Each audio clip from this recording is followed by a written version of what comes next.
한 사람이 살아가면 아픔이 있고 어려움이 있고 또 감사가 있고 소망이 있고 우리에게 다양한 이야기들이 펼쳐집니다. 여러분, 그런데 우리의 이야기들은 하나님에 의하여 절제되어질 필요가 있습니다. 우리의 생각과 우리의 감정도 하나님에 의하여 다시 한번 멈추어질 필요가 있습니다. 그래서 아브라함 요슈아 헤셀이라는 사람은 하나님은 음악적으로 말하면 스타카토식으로 우리를 인도하신다. 스타카토가 뭐냐면 딱딱 끊는 거거든요. 음을 주여 이렇게 하지 않고 주여 딱 끊는 거죠. 쉽게 말하면 내 목소리가 나올 때 그것을 끊으신다라는 거예요. 하지만 그 속에 하나님의 음성이 있다라는 것을 발견하는 것이 신앙인의 믿음의 능력이다라는 거예요. 분명히 나는 이 목소리가 있고 내 목소리가 이렇게 분명히 좀 나와고 이게 얻어져야 되는데, 근데 시편을 살펴보면, 여러분 가만히 들여다보면 이 모든 시편은 기도 응답이 목적이 아닙니다. 시편의 기도는 기도 응답이 목적이 아니라 궁극적으로 무엇을 찬양하냐면 뭘 찬양하는 것 같으세요? 하나님을 찬양하고 하나님의 인자하심을 찬양하는 게 궁극적인 목적이에요. 그래서 그냥 쉽게 봐도요, 성경에 하나님을 찬양하라 라는 할렐루야라는 말이 한 번 딱 등장하는 게 신약 성경의 요한계시록이라고 그랬습니다.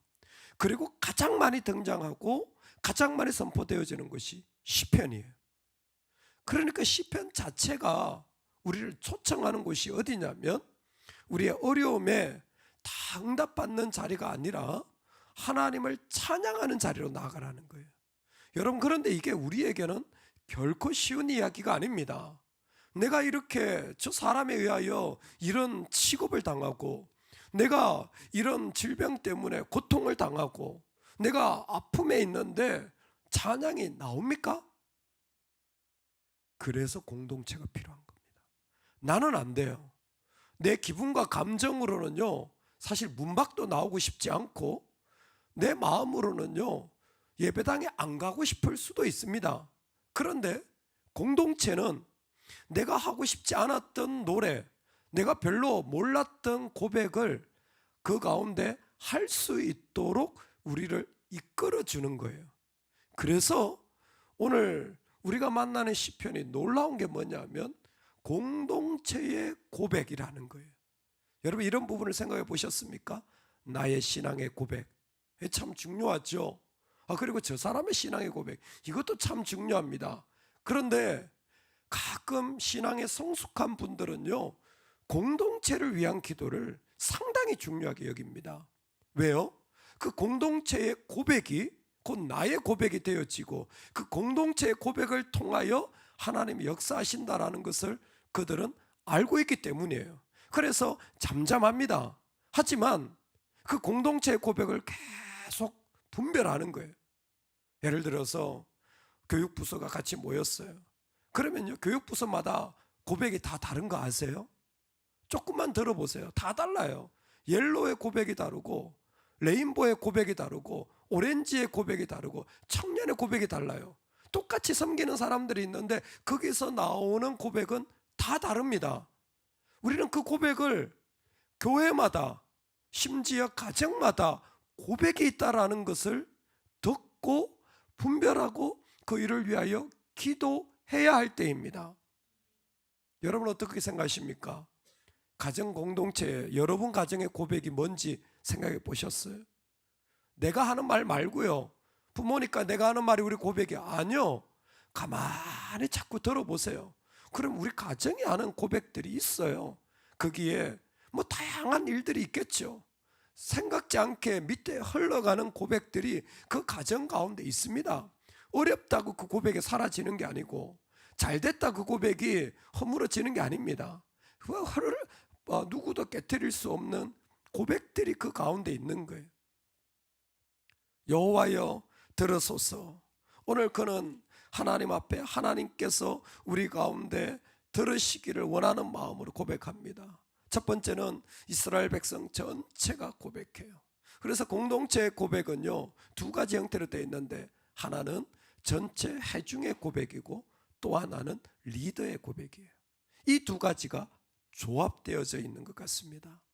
하나님이여 주께서 예전에 우리에게 행하신 일들을 우리가 귀로 들었나이다. 마치 욥의 고백처럼 이제는 귀로 들었습니다. 그런데 눈으로 보았습니다라는 것을 그들이 많은 어려운 가운데서 그 자기 조상들이 힘들었을 때 하나님이 그들을 건져냈던 출애굽의 이야기를 처음에 시작합니다. 공동체가 다 아는 스토리예요. 그리고 이것을 그들은 계속해서 고백합니다. 계속해서 선포하는 거예요. 하나님의 구원이 있죠.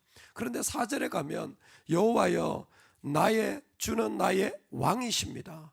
주님이 나의 왕이라는, 우리를 건져낸 것이 아니라 나의 왕이라는 어떤 대표되는 한 사람의 고백이 그 가운데 선포되어지는 것을 볼 수가 있습니다.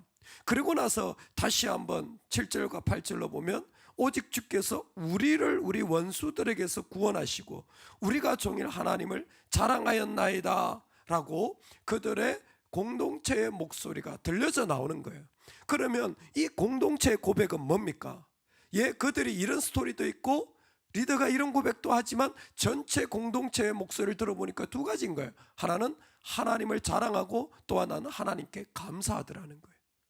하나님을 자랑하고 하나님을 감사하는 고백이 그 가운데 이 공동체에서는 지금 흘러나오고 있는 겁니다. 아유, 감사할 게 많은가 보죠. 뭔가 대단히 잘 됐는가 보죠. 아니에요. 9절부터 읽어보면요, 주께서라는 말로 시작되어 가지고 하나님이 우리를 파셨고 하나님 우리를 던지셨고 심지어 우리를 넘기셔서 하나님 무슨 이익을 보셨습니까? 라고 말할 정도로 그들이 심각한 위기와 어려움에 빠져 있다는 것을 끝까지 그대로 이야기하게 됩니다.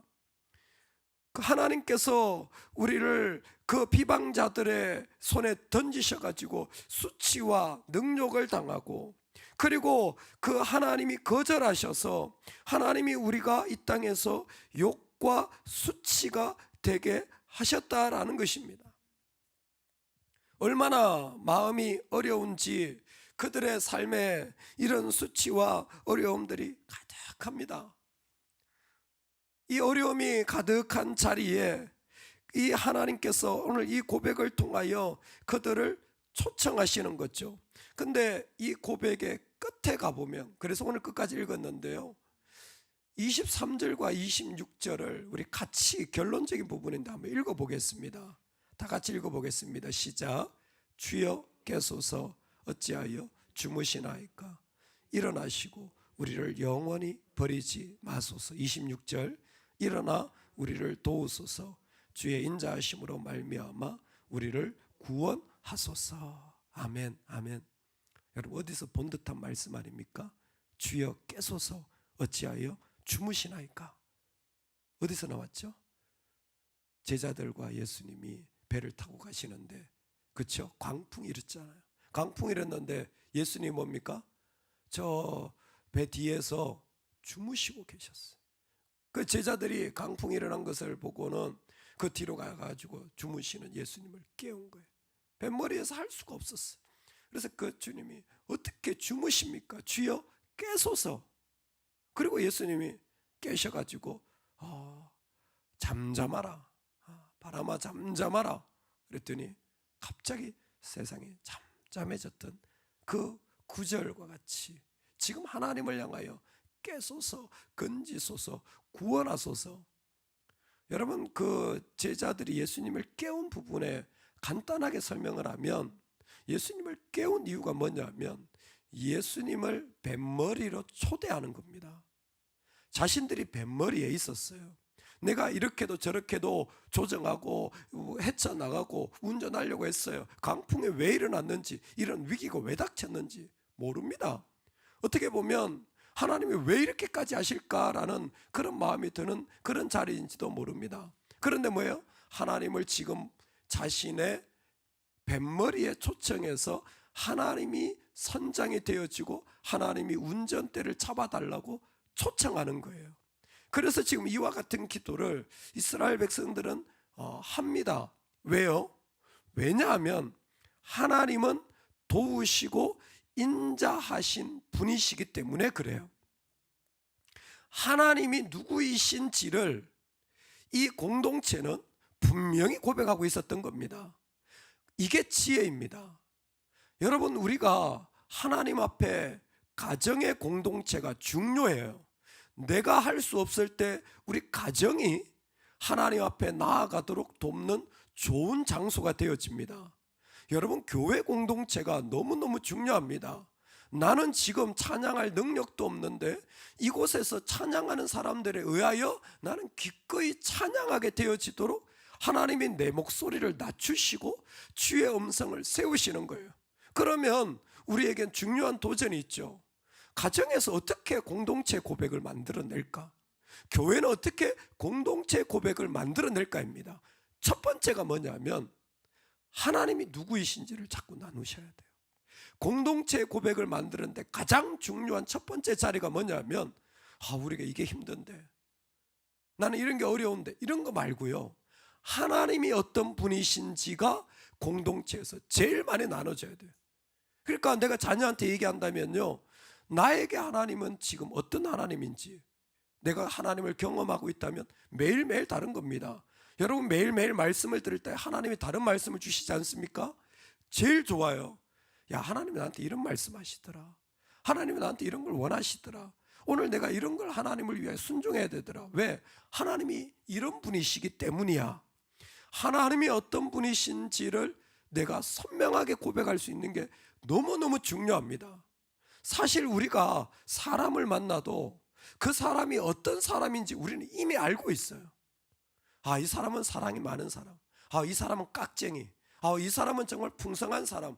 이 사람은 말 잘못했다간 큰일 날 사람. 그러니까 나도 모르게 사실 이미 스스로 다 조절하고 있습니다. 그 사람이 누구인지 알고 있기 때문이에요. 어떤 사람 목소리를 크게 하고 어떤 사람 목소리를 작게 하고, 그렇기 때문에 그게 맞춰서 우리가 사실을 살아가는 거예요. 하나님에 대해서는 의외로 아무것도 없어요. 하나님에 대한 고백은 의외로 가정에서 나오질 않습니다. 하나님이 어떤 분인지, 하나님이 어떻게 지금 나한테 말씀하시는지, 그 가정 가운데, 부부 가운데 얘기를 안 해요. 다른 얘기는 너무 많이 하는데 의도적으로 하셔야 됩니다. 의도적으로 이 고백을 나눠야 돼요. 이스라엘은 시편을 통하여서 하나님께 감사하고 하나님을 자랑합니다. 왜? 하나님 인자하신 분이기 때문에. 하나님의 실패하지 않는 사랑이, 그 하나님의 사랑이 우리 가운데 분명히 있기 때문에 그 하나님의 사랑으로 말미암아 지금 이 삶의 자리를 그들은 선포해 나가고 있는 것입니다. 두 번째, 공동체의 고백을 만드는데 첫 번째가 뭐냐면 하나님이 누구이신지를 그 가운데 고백하는 게 중요해요. 두 번째는요, 우리 따라합시다. 이건 중요하기 때문에 따라합시다. 나는 무슨 일이 있어도 믿어줍니다. 여러분, 공동체의 고백을 만드는데 중요한 게 뭐냐면 신뢰입니다. 신뢰가 없으면 고백은 나오질 않습니다. 그런데 누구를 대하든 어떤 자리에 있든 내가 믿어주면 신뢰관계가 쌓여요. 아무리 지금 넘어진 것 같고 아무리 지금 어려워도 신뢰관계가 있으면 그 일을 기꺼이 말할 수 있는 거예요. 사실 44편에서 이스라엘 백성이 주님을 향해 고백하는 고백은, 특히 아픔의 고백은 좀 무례하기 짝이 없는 고백인 것처럼 저는 느껴집니다. 예를 들어서 주께서 우리를 대적들에게서 돌아서게 하시니 우리를 미워하는 자가 자기를 위하여 탈취하였나이다. 주께서 우리를 잡아먹힐 양처럼 그들에게 넘겨주시고 우리 민족 중에 우리를 흩으셨나이다. 주께서 주의 백성을 헐값으로 파시며 그들을 판값으로 이익을 얻지 못하셨나이다. 와, 하나님 완전히 싸구려 장사꾼 취급하는 거잖아요. 어떻게 하나님께 이런 이야기를 할 수 있을까? 어떻게 이런 말들까지 고백할 수 있을까? 왜요? 신뢰관계 때문에. 우리가 많이 들었던 언약의 관계. 하나님을 얼마나 신뢰한다면 무슨 이야기를 해도 하나님하고 나하고 사이가 벌어지진 않아요. 내가 무슨 이야기를 해도 하나님이 날 버리신다고 생각하지 않아요. 그러니까 감히 사람들한테 이런 고백했다간 큰일 나죠. 그런데 뭐예요? 하나님께는 다 쏟아놓는 거예요. 여러분, 혹시 최근에 누가 여러분에게 전화해가지고 자기의 것을 다 쏟아놓는 사람이 있으십니까? 우리가 믿음 생활하면서 내가 누군가를 믿어주지 않으면 아무도 나에게 전화하지 않고 아무도 나한테 그런 얘기 안 합니다. 그건 그들의 잘못이 아니라 내가 실제로 사랑으로 품어주고 신뢰해 준 게 없기 때문이에요. 그런데 내가 믿어주고 내가 신뢰해주고 내가 사랑해주고 내가 섬겨주면 가만히 있어도 그 고백을 들고 찾아옵니다. 왜? 우리는 그게 그리운 사람들이에요. 여러분 다 느끼시잖아요. 내가 말할 상대가 필요하고 내가 나눌 상대가 필요하다라는. 이번 주에 청년부의 나눔이 수치였어요. 수치. 하필이면 이사야서 본문이 이번 주가 수치예요. 하로다 나야 망하게 되었도다. 나는 부정한 백성이로다. 리더들하고 나누는데 야, 이거 나누기 쉽지 않다. 자기의 수치스러운 걸 누가 얘기할 수 있겠니? 누가 얘기할 수 있겠니? 근데 얘기할 수 있는 환경은 딱 하나다. 정말 그 공동체가 친밀하면 자기 수치를 다 내놓는다.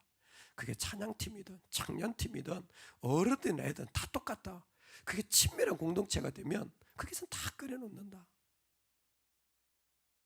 이건 우리의 문제다. 섬기는 자들이 어떻게 친밀한 공동체로 섬겼는지가 이때가 되면 다 드러난다. 이제 시작하고 막 공동체별로 시작하는데 주일이 되었어요.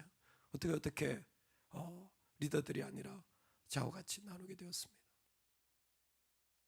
코로나 끝나고 분위기가 뭐 다 어수선하죠. 특히 청년들이 제일 직격탄을 맞았어요. 우리 교회에서 제일 직격탄을 맞은 곳이 청년부입니다. 거의 흩어졌고 거의 뭐 영상으로 젖어 있는 애들도 많고 완전히 그냥 아이들이 어려워서 계속 청년부를 생각 많이 회복이 되고 예배도 참 풍성해지고 너무 감사해요. 주일날 나눔을 하는데 깜짝 놀랐어요. 정말 이런 이야기까지 해도 되나? 깜짝 놀랄 만큼 자신의 이야기를 쏟아놓는 거예요. 눈물을 흘리면서 예배드리고 그냥 나눔하는데 눈물을 흘리면서 나누는 거예요. 왜요? 우린 그 자리가 필요해요. 나를 좀 기도해 주세요. 나를 도와주세요. 내가 이렇게 어려워요. 나를 붙잡고 자유롭게 하지 못하는 일들이 곳곳에 누구라도 있습니다. 죄인이 뭐도 다르겠습니까? 그런데 뭐예요? 공동체는 그 일을 멈추게 하는 능력이 있어요. 수치스러운 건 은밀하기 때문에 고백만 하면 힘이 사라집니다. 죄는요, 드러나기만 하면 빛 가운데 힘을 못 쓰게 돼 있어요. 원리입니다. 나만 그것에 붙잡혀가지고 힘들다고 내 문제라고 생각하지, 그게 정말 죄인의 믿음 없는 모습이에요. 왜 자꾸 숨기세요? 하나님께 가져가세요. 기도 부탁을 하세요. 그러면 아무 문제 될 거 없어요. 그 스스로 힘을 다 잃어버리게 되어지는 거예요. 언제? 공동체에 신뢰관계가 있을 때. 여러분, 자녀라도 좀 믿어주세요. 배우자라도 좀 믿어주세요. 그래야, 그것을 느껴야 그 가운데서 이런 말도 하고 저런 말도 하지, 자식이라고 부모한테 얘기 다 하는 거 아닙니다. 숨겨요. 여러분, 부부라고 다 얘기하는 거 아닙니다. 숨겨요. 왜? 신뢰관계가 없기 때문이에요. 그래서 오늘 하나님 우리를 초대하시고 기도하게 하는 자리가 뭐냐면, 너의 공동체는 어떠니? 여러분, 우리 가정 공동체가 하나님을 고백하는 자리에 서기를 소망합니다. 우리 교회 공동체가 하나님을 선포하는 자리에 서기를 소망합니다. 주의하고 깨어서 엉뚱한 것 말고요, 하나님 말씀이 철저하게 선포되어지는 곳이 우리 교회가 되도록 우리 서로가 세워져 가야 돼요. 우리 각자 모이는 곳들마다 여러분 그 가운데 하나님의 공동체가 되어서 어떤 아픔이라도 그 가운데 그 개인이 그곳을 섬기는 자들이 하나님을 고백할 수 있는 그 자리가 되어서 우리가 어떤 어려움에 있든지 이 공동체의 기도와 고백이 우리를 앞서 인도하는 하나님의 통로 되기를 주의 이름으로 축원합니다. 아멘. 같이 한번 기도하겠습니다.